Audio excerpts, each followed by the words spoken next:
Matar para contar. Este podcast contiene información sensible y material explícito sobre crímenes violentos y asesinatos.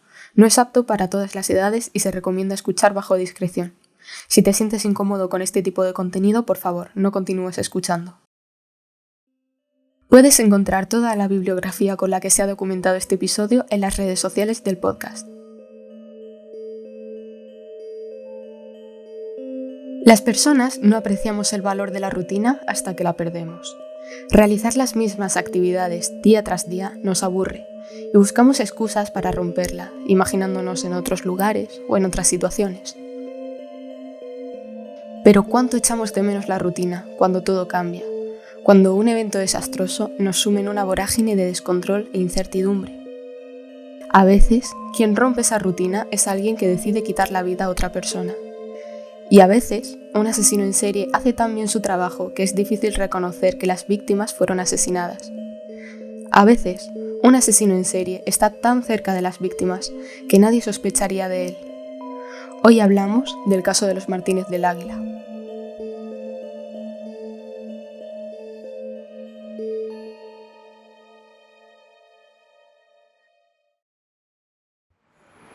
Murcia, 1965. En los días previos a las Navidades, la ciudad afectada por la pobreza no deja de trabajar. Los niños juegan en una calle del barrio del Carmen. No pueden disfrutar durante mucho tiempo porque su hermana mayor los apremia para volver a casa. Es la familia Martínez del Águila, humilde y muy numerosa. Para ser exactos, Antonia ha tenido que dar a luz a 10 hijos a lo largo de los años y actualmente está embarazada del 11º. Andrés, el cabeza de familia, gana el pan para todos ellos trabajando en la construcción. No es el único, ya que su primogénito, José Antonio, con 16 años, también es albañil y ayuda a su padre en los encargos. Por su parte, Manuel trabaja de chapista a la temprana edad de 14 años.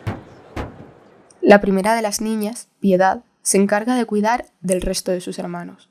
Con solo 12 años, tiene que suplir a una madre ausente que también intenta todos los días llevar ingresos a su casa. Piedad también se encarga de las labores del hogar, como fregar, cocinar o limpiar. Jesús, que con 10 años acaba de aprender a leer y sumar en la escuela, está a punto de alcanzar una edad apropiada para empezar a trabajar también. Aunque de momento exprime sus últimos momentos de infancia jugando en la calle con sus hermanas Cristina y Manuela, que son más pequeñas que él. Fuensanta y Andrés, con 4 y 5 años, se han quedado con los más pequeños de la casa, Mariano y Mari Carmen. Pero la mayor de las chicas no puede dejarlos solos durante mucho tiempo sin su supervisión. Piedad llama de nuevo a sus hermanos. Está anocheciendo y tienen que estar en casa antes de la llegada de sus padres. Jesús, Cristina y Manuela entran en el bajo después de hacerse de rogar. Les gusta mucho jugar en esa calle. Es más amplia que las que frecuentaban en su antiguo hogar, lleno de caminos de tierra entre chabolas mal construidas. Antes no tenían la suerte de vivir en un edificio bien construido como el actual piso benéfico. El sol se oculta entre los edificios del barrio del Carmen. Otro día ha concluido sin que la rutina de la familia Martínez del Águila se modifique. Una existencia cotidiana y humilde. Pero en la vida de una familia expuesta a la pobreza, la ausencia de noticias es siempre una buena señal. Amanece el 4 de diciembre. El bullicio de una casa en la que conviven 12 personas comienza temprano, pero la rutina no se aprecia hasta que no se pierde. Algo ha cambiado en el hogar de Andrés y Antonia. La pequeña Mari Carmen, con sus 9 meses de edad, no se ha despertado aún. Piedad la mece, la llama y no hay respuesta. Se da cuenta de las manchas que tiene la niña por todo el cuerpo, una especie de moratones. Cunde el pánico en el bajo y la familia avisa al médico de la Seguridad Social, el doctor Hurtado. Él ya había atendido con anterioridad a la familia, así que ya se conocían. Pero cuando llega, solo puede confirmar la muerte de la pequeña Mari Carmen. Como la bebé no había mostrado signos de ninguna otra enfermedad preexistente, su diagnóstico es claro: la pequeña ha muerto de meningitis. La familia ya había perdido un bebé 5 años atrás y él mismo había tratado el caso, aunque a estas alturas ya se habían superado en España varios brotes de meningitis. Pero no resulta extraño que un bebé muera en esta época por esta enfermedad. La noticia de la muerte de Mari Carmen sacude a la familia y al barrio, pero lo que nadie sabe es que esto es solo el comienzo de una serie de muertes que sacudirán a la ciudad y cambiarán para siempre la vida de la familia. Solo han pasado 5 días. La familia debe volver a la rutina porque en la España de la época la economía no perdona un día sin trabajar. Ni siquiera han empezado a reponerse de la muerte de la pequeña de la casa. Los hombres se van a trabajar, Antonio hace las comidas y sale a buscarse la vida, y Piedad se queda en casa, encargándose ahora de 6 hermanos en vez de 7. Entre todas sus tareas, Jesús, Cristina y Manuela le ayudan puliendo los metales. Su hermana mayor ya tiene demasiado trabajo con las tareas de la casa, así que de vez en cuando tienen que echarle una mano. Es demasiado trabajo para una sola persona. Todo se trastoca cuando la rutina de la casa se rompe una vez más, al encontrarse en el mismo estado que Mari Carmen al menor de los niños, Mariano. Con sus escasos 2 años, parece haber sucumbido también a la meningitis, o al menos eso es lo que asegura el doctor, que después de hacer el diagnóstico firma el acta de defunción y se marcha de nuevo, dejando a la familia sumida en el luto por partida doble. La desgracia se ha instalado en la casa de los Martínez del Águila. Parece demasiada casualidad haber perdido a 2 hijos en tan poco tiempo. Y sin embargo, ¿qué otra cosa podría ser sino casualidad? Es 14 de diciembre y el frío se ha instalado en el humilde hogar del barrio del Carmen. Un frío que poco tiene que ver con el propio del invierno. El Bajo está un poco más en silencio que 10 días atrás, no solo porque acoge a menos gente, sino porque la muerte de los niños se lleva también un poco de la alegría de la familia. Los padres y hermanos se han repuesto como han podido a la pérdida de los pequeños Mariano y Mari Carmen, y sin embargo no se esperan que la vida les vaya a dar un nuevo golpe. Cuando Antonio y Andrés llegan a casa, se encuentran un nuevo cadáver. Solo 5 días después de la última muerte, fue en Santa, la que se había convertido en la menor de la familia, ha muerto en las mismas circunstancias que sus otros hermanos. Sus últimas palabras habían sido: «Piedad, ven pronto, me estoy muriendo». Pero su hermana mayor poco había podido hacer. Cuando el médico de la familia llega a la casa y se encuentra a la niña con la piel fría y llena de moratones, se niega a firmar el acta de defunción. Justo ese día, el doctor ha recibido los resultados de los análisis que encargó de la familia, y misteriosamente no se ha encontrado nada fuera de lo común. Toda la situación le parece demasiado extraña, y ya no se aventura a confirmar que se trate de otro caso de meningitis. Se dirige discretamente al juzgado y a la jefatura de sanidad para dar parte del caso, esperando que todo aquello quede en secreto. Pero al día siguiente, los periódicos se hacen eco del caso. La Verdad publica la noticia en una nota de prensa, sugiriendo que las muertes podrían estar causadas por una enfermedad desconocida. Y entonces cunde el pánico. Todos los vecinos del barrio empiezan a temer haberse contagiado de la extraña enfermedad que causa la muerte en 5 días. Quieren mantenerse alejados de la familia y de la casa. La palabra meningitis sigue resonando en la comunidad y a todos los niños del bloque donde vive la familia se les sugiere hacer un tratamiento médico para aumentar sus defensas naturales. También se investiga entre otras familias la existencia de más casos de este tipo, pero no se obtienen resultados. Mientras tanto, el matrimonio y sus 7 hijos han sido alojados en el Hospital Provincial de Murcia. Allí van a tenerlos en observación y a realizarles más pruebas. Se barajan varias hipótesis: una intoxicación alimentaria, una enfermedad cerebral, una alergia. Prueba tras prueba, ninguna resuelve el misterio de la muerte de los niños. ¿Por qué mueren? ¿Por qué cada 5 días? ¿Por qué del más pequeño al mayor? El semanario El Caso se siente atraído por esta historia y su redactor Mariano Vox visita a la familia en el hospital. Encuentra al resto de los niños sanos, animados y merendando pan con chocolate. Sin embargo, la que ahora es la pequeña de las niñas, Manuela, llama la atención del reportero al decirle que Jesús se ha convertido en el más pequeño de la familia y que cuando muera él, le tocará a ella. Los padres no dicen nada y el periodista intenta reconfortarla. Pasan los días y como ningún miembro más de la familia muestra síntomas, los médicos deciden darles el alta. El misterio no se ha resuelto, pero después de todo lo que ha pasado, la familia se merece al menos poder pasar las Navidades juntos en su hogar. Es año nuevo. La maldición de la muerte cada 5 días parece haber desaparecido. Los Martínez del Águila están pasando unas navidades relativamente tranquilas y pueden rendirse a la calma, a su rutina y a reponerse de la pérdida de 3 miembros. La mañana del 4 de enero, Antonia y su hija Piedad preparan leche, pan con manteca y naranjas para desayunar. El pequeño Andrés, con sus 5 años, tiene ansia por comer cuanto antes para irse a jugar por la casa con sus hermanos. Al poco tiempo empieza a sentirse mal. Poco a poco le nacen manchas rojas en la piel, le da fiebre y se desvanece entre convulsiones. En menos de 1 hora está muerto. Todo da un giro en ese momento. Parece claro que la muerte del niño ha sido a raíz del desayuno, pero toda la familia había comido lo mismo. Entonces, ¿por qué solo había muerto Andrés? ¿Era realmente por la comida? Dado a conocer el suceso, un juez toma cartas en el asunto y ordena la toma de muestras del cuerpo de Andrés y de Fuensanta, para enviarlas a varias instituciones. La Escuela de Medicina Legal, la Escuela de Toxicología y la sección de Virología de la Escuela Nacional de Sanidad. Si ya antes el caso había traído la atención de algunos medios, ahora toda la prensa se agolpa en la puerta del hospital provincial, donde se ha enviado de nuevo a los Martínez del Águila.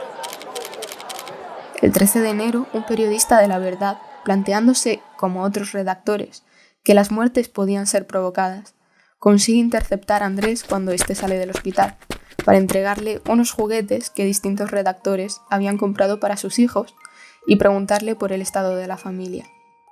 El hombre asegura que los niños se pondrán contentos y se informa de que la mayor, Piedad, se queja de dolores abdominales. Se teme que le esté afectando el mismo mal que a sus hermanos, pero afortunadamente se restablece un rato después de haber sido reconocida por el médico. Los enviados especiales del semanario El Caso también tienen la posibilidad de hacer una pequeña entrevista, en la que Manuela, al darse cuenta de que le hacen muchas fotos, vuelve a quejarse del peligro que corre al haberse convertido en la más pequeña de la familia. El reportero intenta animarla diciéndole que no va a morir, pero para su decepción, nadie de la familia lo secunda. Un día después, también el periodista Francisco Umbral, del ABC, consigue abrirse camino y llegar hasta la habitación que ocupa la familia. En la entrevista que les hace, se centra bastante en los padres y en Piedad. Andrés contesta las preguntas de Umbral casi automáticamente, sin mirarlo. Antonia solo interviene en la entrevista a veces, para puntualizar algo. Los niños están entretenidos leyendo tebeos, excepto José Antonio, el mayor, y Piedad, que está tumbada en la cama observando Umbral. El hombre parece tener mucho interés en recalcar en la crónica la belleza y los ojos curiosos de la niña. Escribe en el periódico textualmente: Piedad es el personaje de excepción en esta historia. A la niña se le han muerto entre los brazos 4 de sus hermanos más pequeños. Umbral también parece tener una hipótesis sobre la causa de las muertes, temiéndose lo peor, dado que los resultados de toxicología están tardando demasiado en llegar. Él sostiene que la ausencia de noticias no es buena señal, y que ha escuchado al doctor Nafría, el jefe provincial de sanidad, preguntarse qué tóxico puede ser tan fulminante como para matar tan rápido a unos niños. Cuando llegan los resultados de las pruebas de los cuerpos de los niños, son conclusivos. La causa de la muerte había sido el veneno. Y es que había restos de diclorodifeniltriclor y de cianuro potásico. Lo que ya había teorizado Francisco Umbral se confirma. Se exhuman los restos de los otros 2 niños y se envían muestras de estos también a los laboratorios, pero sin esperar a los resultados. Las autoridades deciden centrarse en mantener con vida a los niños que aún quedan vivos. Y es entonces cuando centran su atención en los padres. Infanticidio. Trabajan con esta hipótesis. O Antonia o Andrés deben ser los autores de los crímenes, si no los 2. Así que para alejar cuanto antes a los pequeños de sus padres, las autoridades llevan a Antonia al manicomio provincial y a Andrés al hospital psiquiátrico provincial junto con sus 2 hijos mayores. Al padre se le hacen algunos estudios psiquiátricos para comprobar que esté cuerdo, y como Antonia estaba embarazada de 7 meses, la trasladan a la sala de maternidad del Hospital San Juan de Dios, dado que no pueden ingresarla directamente en una prisión por su avanzado estado de gestación. Esta separación es la confirmación para los medios de lo que hasta el momento ya habían estado suponiendo. Las investigaciones se centran en descubrir cuál de los miembros de la familia es el envenenador. Pero el 15 de enero la investigación da un giro y se comenta que los niños podrían haber sido envenenados fuera de casa y que incluso cualquiera podría haber entrado en ella en ausencia de los padres. El objetivo, por tanto, cambia y se amplía. ¿Quién podría ser entonces el envenenador de los niños? ¿Y quién podría tener tanto interés en asesinarlos? Sin embargo, el 24 de enero se encuentran pruebas nuevas que vuelven a cerrar el cerco del posible asesino. Y el anuncio de uno de los sospechosos sorprende tanto a los medios que la noticia se extiende como la pólvora. Ese día, el juez encargado del caso desvela que se han encontrado indicios de veneno en la casa de los Martínez del Águila y que han detenido tanto a Andrés como a Antonia, sí, pero también a Piedad.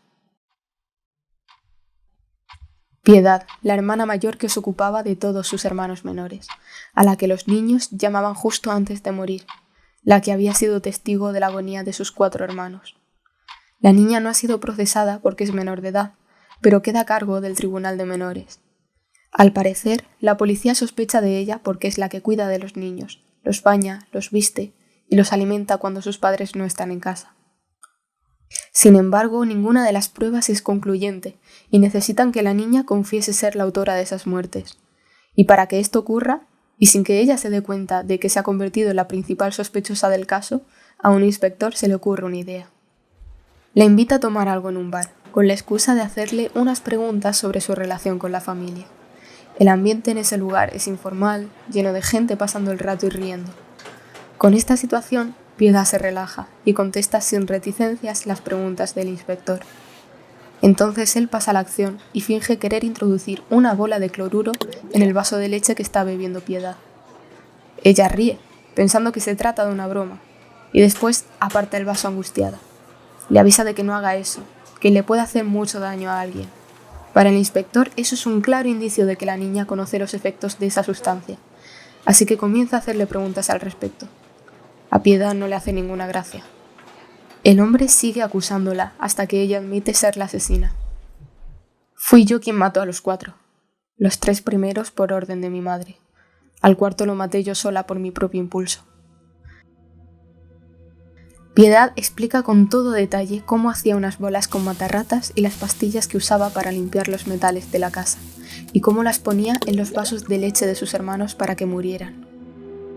Sus padres le habían avisado muchas veces de que esas sustancias eran muy peligrosas, es decir, que sabía perfectamente lo que hacía. La policía se dirige de nuevo al domicilio de la familia para confirmar la versión de Piedad y comprueban que los restos de ambas sustancias son, en efecto, productos de uso cotidiano. Piedad es ingresada de nuevo en el centro psiquiátrico, donde los médicos confirman que ella era consciente de todos sus actos y que había actuado con malicia y premeditación. La vuelven a interrogar 1, 2, 3, muchísimas veces, pero su versión de los hechos siempre cambia. Aunque en todas ellas se repite una misma afirmación: su madre era la responsable. Sin embargo, tras unos días, tanto los médicos como la policía concluyen que en realidad ella es la única culpable de haberlos envenenado. En sus testimonios, Piedad siempre había dicho que estaba cansada de trabajar tanto, y suponen que ella quería quitarse responsabilidades. La solución pasaba por liberarse de sus hermanos, sobre todo de los pequeños, que en realidad eran los que más trabajo le daban. Se especulará después sobre si actuó a raíz de sufrir el síndrome del trabajador quemado, pero de momento los médicos solo hablan de una psicopatía. En cualquier caso, está claro que con sus 12 años, una niña debería haberse estado preocupando más de jugar y de divertirse que de cuidar a 7 hermanos pequeños y una casa. En marzo, su padre sale en libertad, pero su madre, que ha dado a luz en prisión provisional, tendrá que esperar hasta mayo para que la declaren inocente, cuando se demuestra que Piedad miente. En cuanto a la autora de los asesinatos, termina ingresando en un convento de las Oblatas de Murcia, y allí disfruta de ser una niña, jugando y cosiendo. Algunas versiones dicen que tiempo después profesaría los hábitos, mientras que otras aseguran que se terminaría reincorporando a la vida normal en la calle. Los periódicos que habían cubierto con tanta atención el caso de los Martínez del Águila pronto se olvidan del caso, pero la historia del asesinato cuádruple ya ha quedado escrita. Como indicó Umbral en su primer reportaje antes de conocer el desenlace del caso, sin duda alguna, Piedad era el personaje de excepción en esta historia.